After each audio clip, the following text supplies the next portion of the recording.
Yeah. Richard, when people arguing that, let's assume the MOU, the document, people are talking about that Iran is a huge winner of this document. But when I see the document, you see all they're asking for. These are normal things. They're asking to lift the sanctions, the frozen Iranian assets, to respect their sovereignty. These are normal things to ask because it seems that as though we're still living in some sort of slavery. Then the slave comes out and says, "That's I'm done with what you've done so far." It's so strange because people are seen as Iran is winning or the United States is. I think Iran is getting. Iran asked the United States to treat them as a normal country, not attack, not invade, not put sanctions on them. These are not abnormal sort of requests on the part of Iran. No, but let me push back a little bit, Nima, on this. You're right, of course. But the United States doesn't work that way. A hegemon doesn't. That's not what an empire is. An empire, if it is going to succeed, the empire has to enslave everybody. But if it's going to survive, it has to make that slavery appear normal. People have to accept it because you can't impose the slavery. You can't get enough force to force people to be slaves. It's too costly.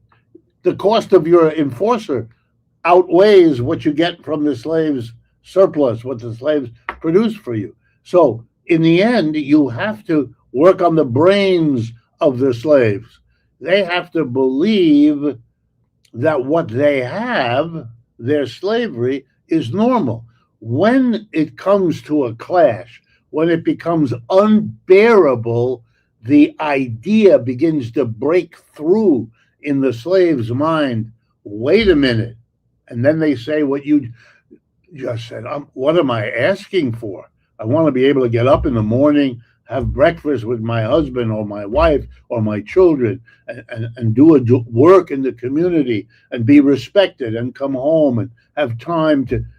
I'm not asking for Iranians wanted all of that.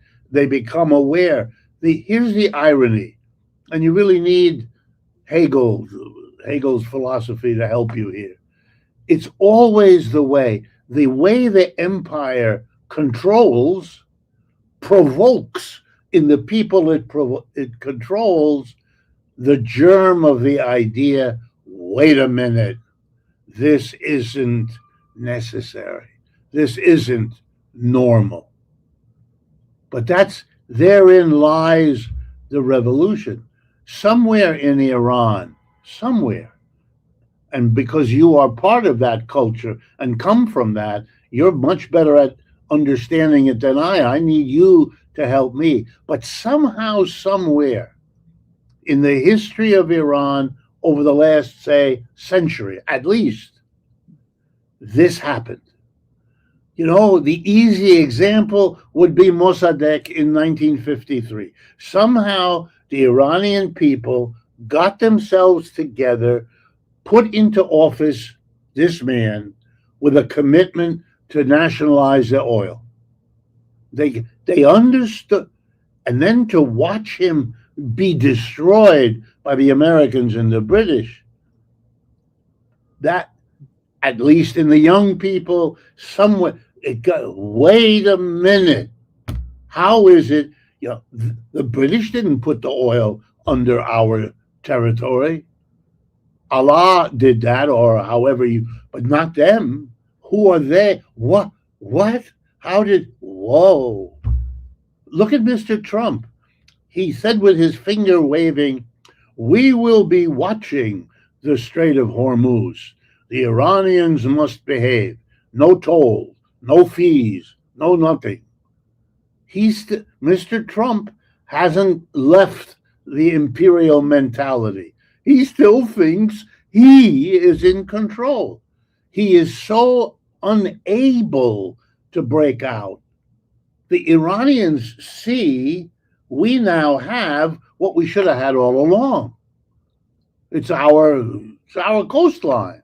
We are in charge here by geography, if nothing else. They're recognizing their place.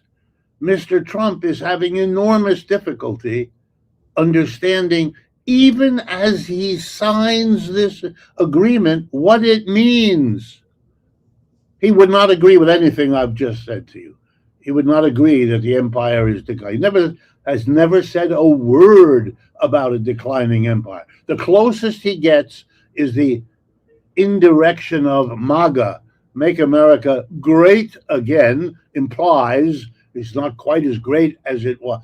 But even that he can't say. He cannot say that. It's just onward and upward. And that's a clue. No one should imagine that the United States is not capable of ignoring this memorandum, evading it, avoiding it, negating it, interpreting it out of existence. The Iranians have, and I don't mean to be crude about this, they have now the power. They can close that strait, and they can make it clear that the whole world has to come to terms. And they can say, we're not strong enough. We can't fight the United States, but we can do this. And the alternative to doing this is to going back into abject slavery. We won't do that. The rest of the world won't like it. You could see already in the UN voting against Iran because it's much easier to blame Iran for closing the strait than to blame the United States for bombing Iran. But the Iranians held, and they're not alone. They have the Russians, they have the Chinese, they have half of support of the BRICS, and that's a change in the global situation, which is costing the United States. But that cost is the decline of the empire that we have been discussing on your program for months now. Yeah. You mentioned how the whole situation is going to be perceived by Iranian people. In my understanding, Richard, what you mentioned about Mossadegh in 1953, that they have removed him from power, and it was a coup by CIA, Mossad all together against him. What was the reason? Because Mossadegh he nationalized Iranian oil. So there was no place for the Americans to be there anymore. So they wanted to remove him. And after, I think we had the revolution in 1979, which was a huge sort of movement to remove the United States influence from Iran. I think what has happened during this war is the second revolution, because they physically removed the United States in 1979 from Iran. And right now, because the empire was out physically, but looking how the empire tried to put sanctions, to put pressure on Iranian people, to crush the economy, to crush it from outside and from within, with the spies, everything. The economy is not working. You have to do some sort of protests, riots.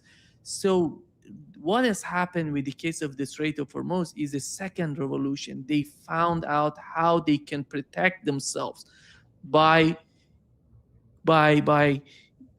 controlling the Strait of Hormuz and putting pressure on the global economy. I think this is the second, in my opinion, this is the way that Iranian people are perceiving the whole case of this war, because they don't believe that the United States is going to lift the sanctions, because it's all related to the Congress. It's not related to the president of the United States. Everything, even with those $300 billion that they're talking about, we're going to have some sort of aid to reconstruction in Iran, a lot of that nonsense, in my opinion.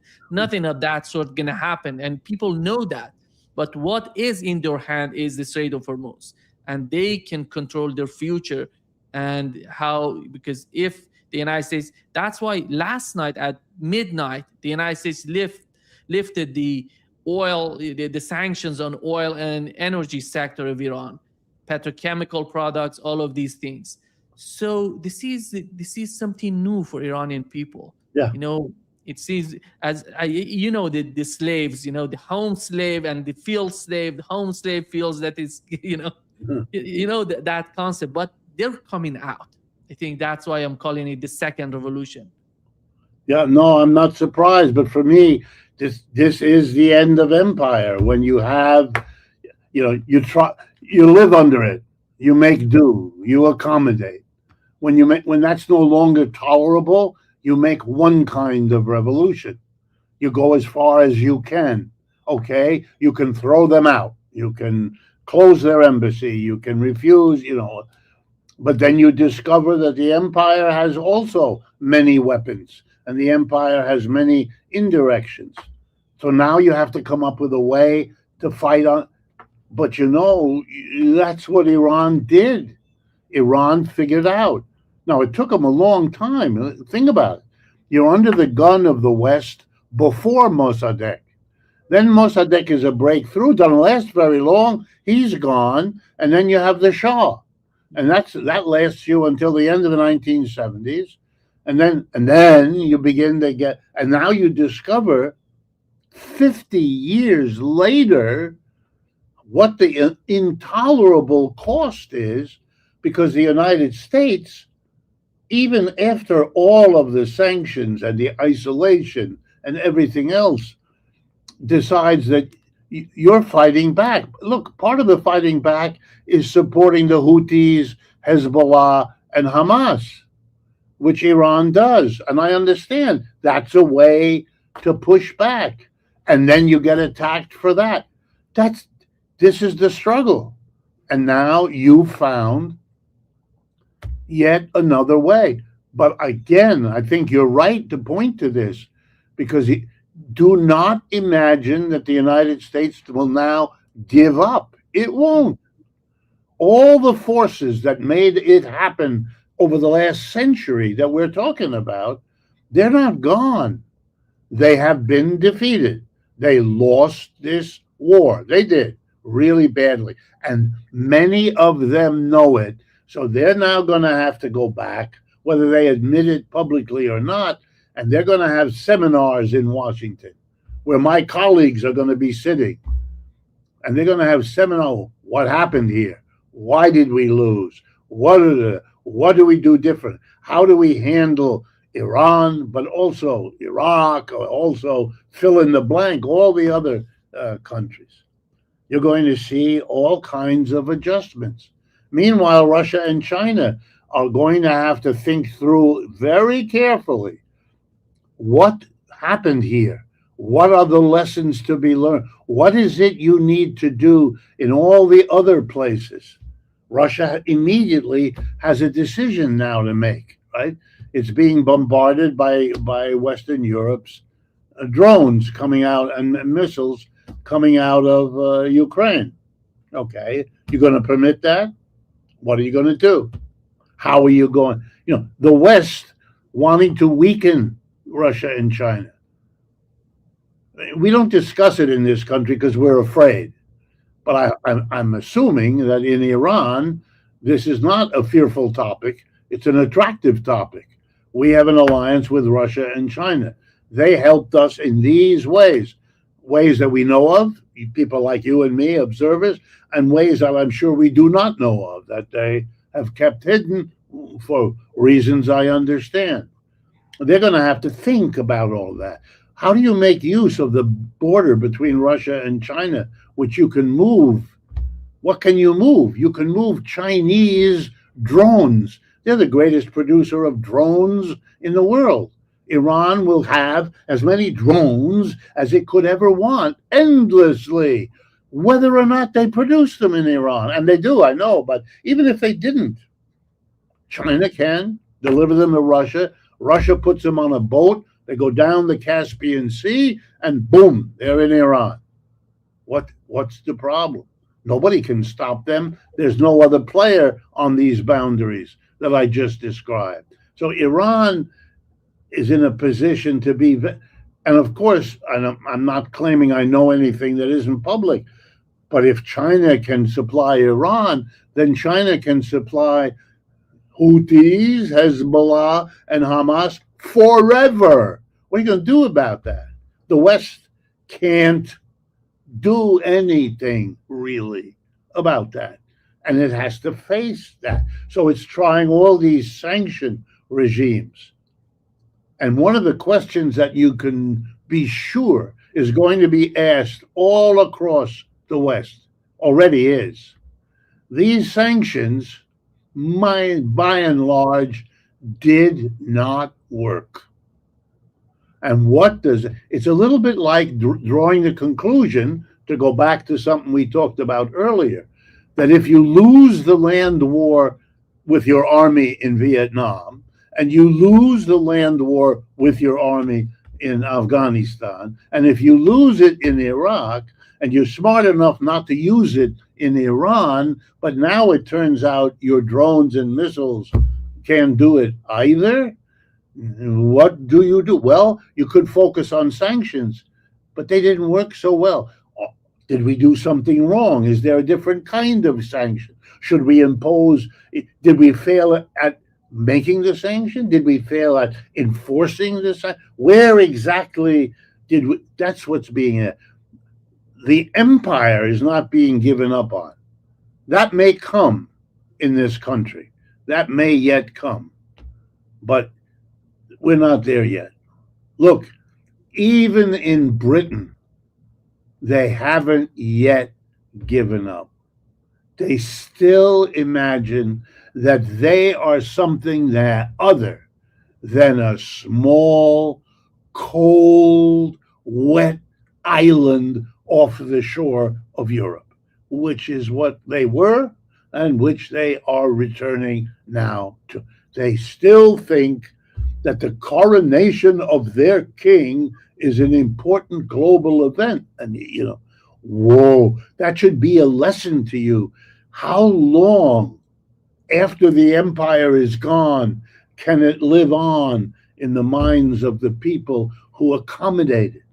It'll make you more compassionate with Iranians who accommodated a slavery position. My fellow Americans who are black and brown are having that problem all the time.